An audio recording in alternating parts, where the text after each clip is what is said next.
우리가 배로 이탈리아에 가야 하는 것이 결정되었을 때 그들은 바울과 몇몇 다른 죄수를 황제 부대의 백부장 율리오라는 사람에게 넘겨주었다. 우리는 아드라무테노 호를 타고 출항하였다.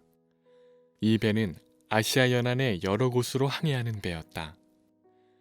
데살로니가 출신인 마케도니아 사람 아리스다고도 우리와 함께하였다.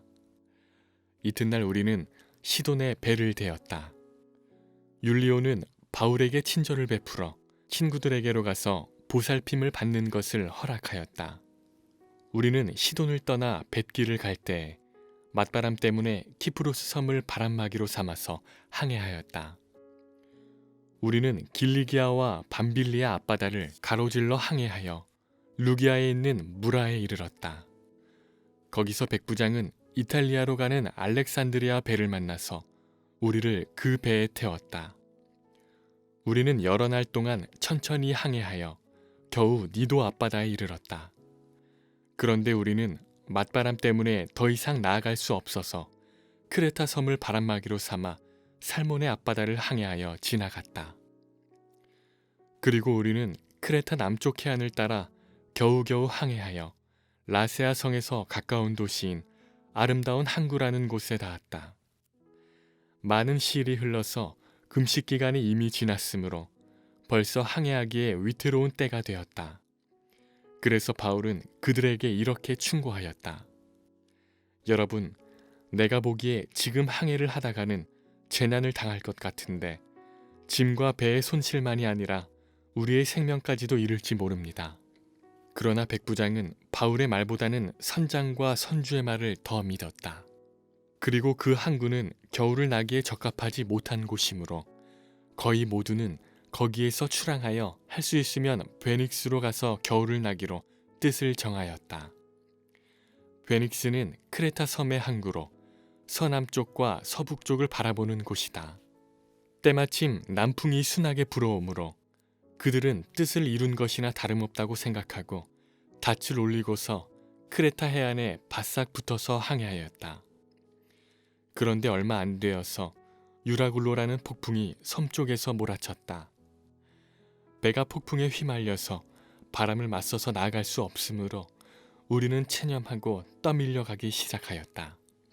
그런데 우리가 가우다라는 작은 섬 아래쪽을 따라 밀려갈 때 그 섬이 어느 정도 바람막이가 되어 주었으므로 우리는 간신히 거룻배를 휘어잡을 수 있었다. 선원들은 거룻배를 갑판 위에다가 끌어올리고 밧줄을 이용하여 선체를 동여매었다. 그리고 그들은 리비아 근해의 모래톱으로 밀려들까 두려워서 바다에 닻을 내리고 그냥 떠밀려가고 있었다. 우리는 폭풍에 몹시 시달리고 있었는데 다음날 선원들은 짐을 바다에 내던졌고 사흘째 날에는 자기네들 손으로 배의 장비마저 내버렸다. 여러 날 동안 해도 별도 보이지 않고 거센 바람만이 심하게 불었으므로 우리는 살아남으리라는 희망을 점점 잃었다. 사람들은 오랫동안 아무것도 먹지 못하고 있었다. 그때 바울이 이렇게 말하였다. 여러분은 내 말을 듣고 크레타에서 출항하지 않았어야 했습니다. 그랬으면 이런 재난과 손실은 당하지 않았을 것입니다. 그러나 이제 나는 여러분에게 권합니다. 기운을 내십시오. 이 배만 잃을 뿐 여러분 가운데 한 사람도 목숨을 잃지는 않을 것입니다. 바로 지난밤에 나의 주님이시오 내가 섬기는 분이신 하나님의 천사가 내 곁에 서서 바울아 두려워하지 말아라. 너는 반드시 황제 앞에 서야 한다. 보아라, 하나님께서는 너와 함께 타고 가는 모든 사람의 안전을 너에게 맡겨주셨다 하고 말씀하셨습니다. 그러므로 여러분 힘을 내십시오. 나는 하나님께서 나에게 말씀하신 그대로 되리라고 믿습니다. 우리는 반드시 어떤 섬으로 밀려가 닿게 될 것입니다. 10나흘째 밤이 되었을 때 우리는 아드리아 바다에 떠밀려 다녔다. 한밤중에 선원들은 어떤 육지에 가까이 이르고 있다고 짐작하였다. 그들이 물 깊이를 재어보니 20길이었다. 좀 더 가서 재니 15길이었다. 우리는 혹시 암초에 걸리지는 않을까 염려하여 고물에서 닷 4개를 내리고 나리 3개를 고대하였다.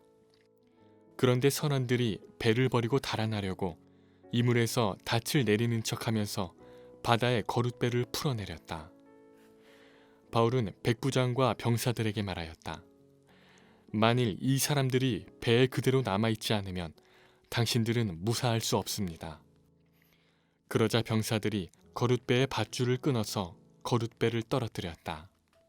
날이 새어갈 때 바울은 모든 사람에게 음식을 먹으라고 권하면서 말하였다. 여러분은 오늘까지 열 나흘 동안이나 마음을 졸이며 아무것도 먹지 못하고 굶고 지냈습니다. 그래서 나는 여러분들에게 음식을 먹으라고 권합니다. 그래야 여러분은 목숨을 유지할 힘을 얻을 것입니다. 여러분 가운데서 아무도 머리카락 하나라도 잃지 않을 것입니다. 바울은 이렇게 말하고 나서 빵을 들어 모든 사람 앞에서 하나님께 감사를 드리고 떼어서 먹기 시작하였다. 그러자 사람들은 모두 용기를 얻어서 음식을 먹었다. 배에 탄 우리의 수는 모두 276명이었다. 사람들이 음식을 배부르게 먹은 뒤에 남은 식량을 바다에 버려서 배를 가볍게 하였다. 날이 새니 어느 땅인지는 알 수 없지만 모래밭이 있는 항만이 보였다. 그래서 그들은 어떻게 해서든지 배를 거기로 몰아 해변에 대기로 작정하였다. 닻을 모두 끊어서 바다에 버리고 동시에 키를 묶은 밧줄을 늦추었다. 그리고 앞돛을 올려서 바람을 타고 해안 쪽으로 들어갔다. 그런데 두 물살이 합치는 곳에 끼어들어서 배가 모래톱에 걸렸다. 이 물은 바뀌어서 움직이지 않고 그물은 심한 물결에 깨졌다. 병사들은 죄수들이 혹시 헤엄쳐 도망할까봐 그들을 죽여버리려고 계획하였다. 그러나 백부장은 바울을 구하려고 병사들의 의도를 막고 헤엄칠 수 있는 사람들은 먼저 뛰어내려서 무트로 올라가라고 명령하였다. 그리고 그 밖의 사람들은 널빤지나 부서진 배 조각을 타고 무트로 나가라고 명령하였다. 이렇게 해서 모두 무트로 올라와 구원을 받게 되었다. 우리가 안전하게 목숨을 구한 뒤에야 비로소 그곳이 몰타섬이라는 것을 알았다. 섬 사람들이 우리에게 특별한 친절을 베풀어 주었다. 비가 내린 뒤라서 날씨가 추웠으므로 그들은 불을 피워서 우리를 맞아 주었다. 바울이 나뭇가지를 한아름 모아다가 불에 넣으니 뜨거운 기운 때문에 독사가 한 마리 튀어나와서 바울의 손에 달라붙었다. 섬 사람들이 그 뱀이 바울의 손에 매달려 있는 것을 보고 이 사람은 틀림없이 살인자이다. 바다에서는 살아나왔지만 정의의 여신이 그를 그대로 살려두지 않는다 하고 서로 말하였다. 그런데 바울은 그 뱀을 불 속에 떨어버리고 아무런 해도 입지 않았다. 섬 사람들은 그가 살이 부어오르거나 당장 쓰러져 죽으려니 하고 생각하면서 기다렸다. 그런데 오랫동안 기다려도 그에게 아무런 이상이 생기지 않자 그들은 생각을 바꾸어서 그를 신이라고 하였다. 그 근처에 그 섬의 추장인 보블리오가 농장을 가지고 있었다. 그가 우리를 그리로 초대해서 사흘 동안 친절하게 대접해 주었다. 마침 보블리오의 아버지가 열병과 이질에 걸려서 병석에 누워 있었다. 그래서 바울은 들어가서 기도하고 그에게 손을 얹어서 낫게 해주었다.